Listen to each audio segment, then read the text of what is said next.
Holy smokes. He's back. Eric, senior co-commissioner, Dungeons and Drag Routes, Dynasty Fantasy Football League. It's time for Commissioner's Corner. Did y'all like that? Turned you on, didn't it? You sick freaks. Baby, it's been too long. It's been too long. We got 3 weeks left before the playoffs. 1, 2, 3. Count them. So once again, it's time for a Commish Corner. And I'll hold for applause. More? Okay. Perfect. Shut up. That's enough. Shut up for a little bit. Now, what does our landscape look like? I mean, we got some favorites. Obviously, y'all know who that is. We got some fucking losers. We got some losers at the bottom. We're going to talk about them for sure.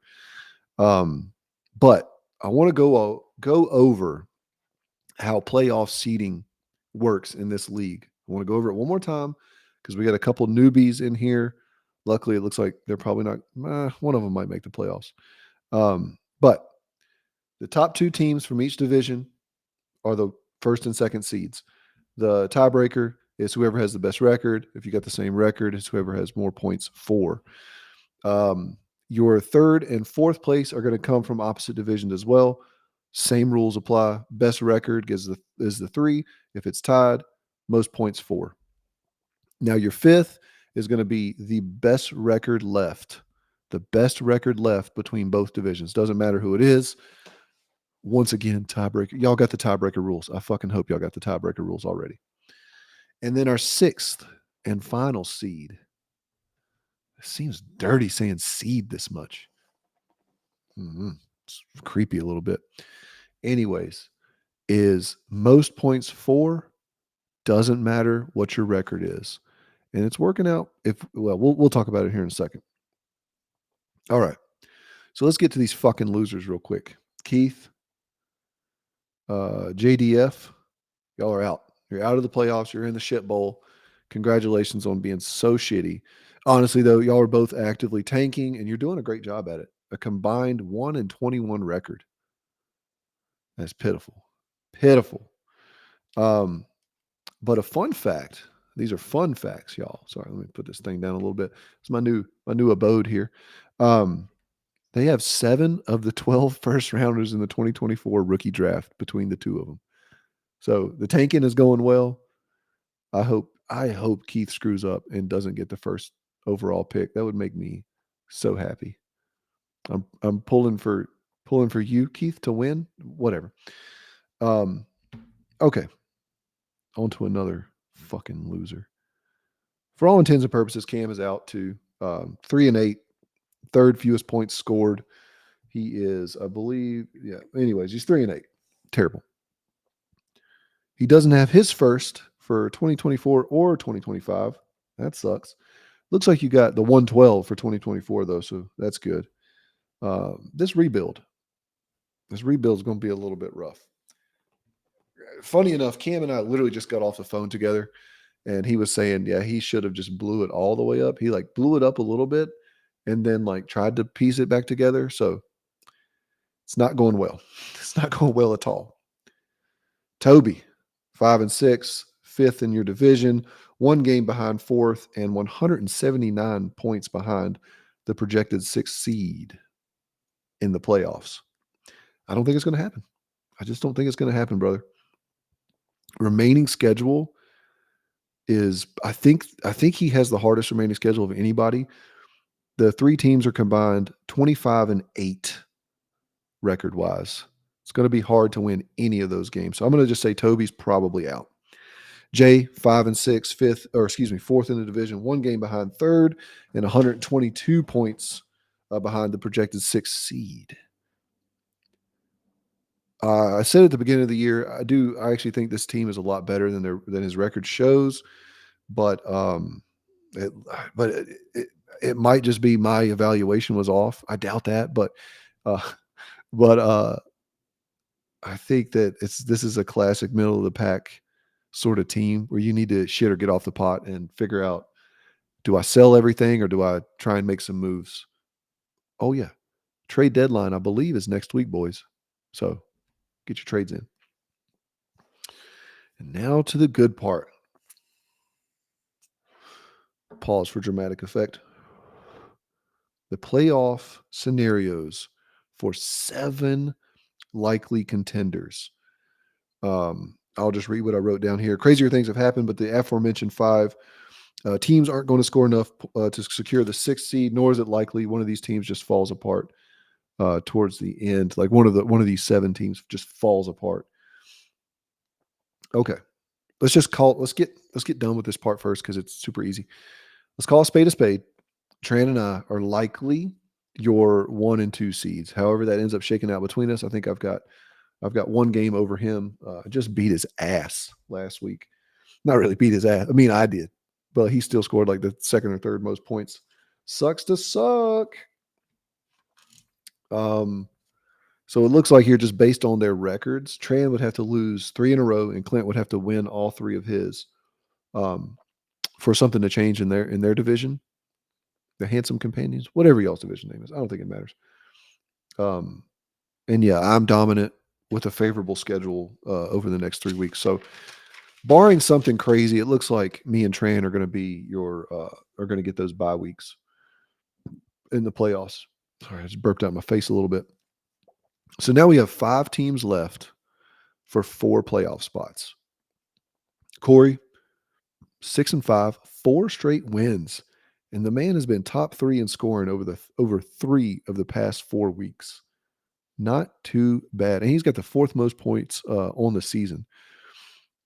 However, he is going to need Ken Walker to get healthy real quick. Has Jason Jason this week. He's got me next week, and then everybody's favorite bye in week 14. So it looks like definitely a victory there. I think he probably goes 2-1 during that stretch. Not going to beat me. Let's be honest there. And then the rest of you, I wrote a whole bunch of the stuff down. I didn't feel like writing anymore, so we're just going to freaking spitball this thing real quick. Clint, 6-5, second most points scored in the entire league. I believe, let's see here. I think he's far and away. Yeah, not far and away, but definitely had some of the most point. He's got a lot of people's best shots. We'll say that. But his team is looking okay. I mean, Amari Cooper, it sucks that DTR is probably going to be there. Trenton Irwin, rough, but Gus Edwards is coming on pretty strong. He's got a good team. Freaking Clint has got a good ass team. The only problem, I mean, really, I don't know if it's necessarily a problem, but you've got Clint and his buddy Willie, Roll Tide, both tied at 6-5. However, Clint's got him by 200 and something points. So if it comes down to a tiebreaker, Clint's got that. Let's look at Clint's schedule real quick. He's got Tran. That's a rough matchup. JDF, easy. And he's got Cam. I would say that's probably a victory. So we're looking at like 2-1 for Jeff, which makes him what, 8-6. And then Willie, he's got Jay, Cam, Tran. So he's probably 2-1. I'm being nice here. Probably 2-1. So it looks like Clint is getting in from that one. But we'll see. Willie's got a decent amount of points scored, but really the fun stuff is we got Jason at 8-3, second in the division, got a whole bunch of points scored. I believe he's 5th in points scored. Definitely least points scored against. So the man has been a little lucky, but that's all right. And then we got Cowboy at 7-4, third in the division. 3 wins in a row, though. 3 wins in a row. Let's take a look at their schedules real quick. Cowboys got Toby, bye, and then Jason. That week 14 matchup might determine who gets the 3rd versus the 5th seed or even 6th seed. And then you got I talked about Corey, I believe, already.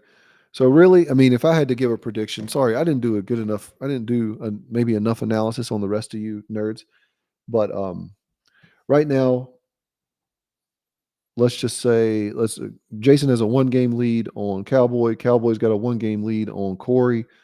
plus a 1-game lead on Clint and Willie. So something crazy would have to happen, in my opinion, for Jason to get knocked off. He would have to lose probably like 2 of the next 3.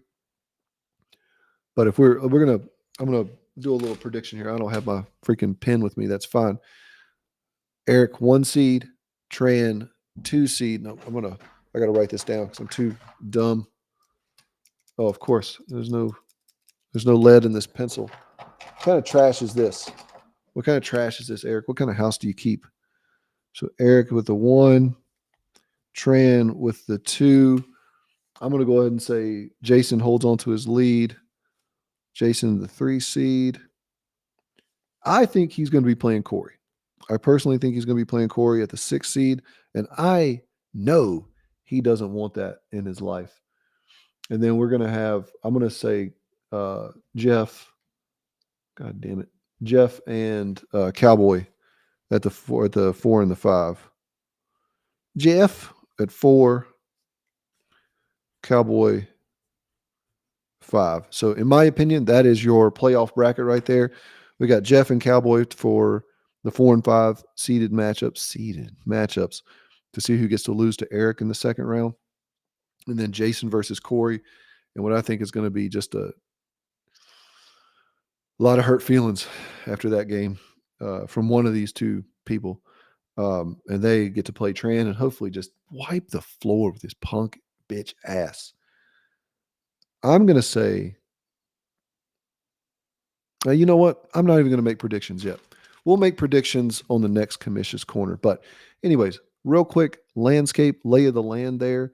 And that's all I got to say about that. You gentlemen, have yourselves a fantastic evening, morning, whenever you're watching this. Have a good day. Huh?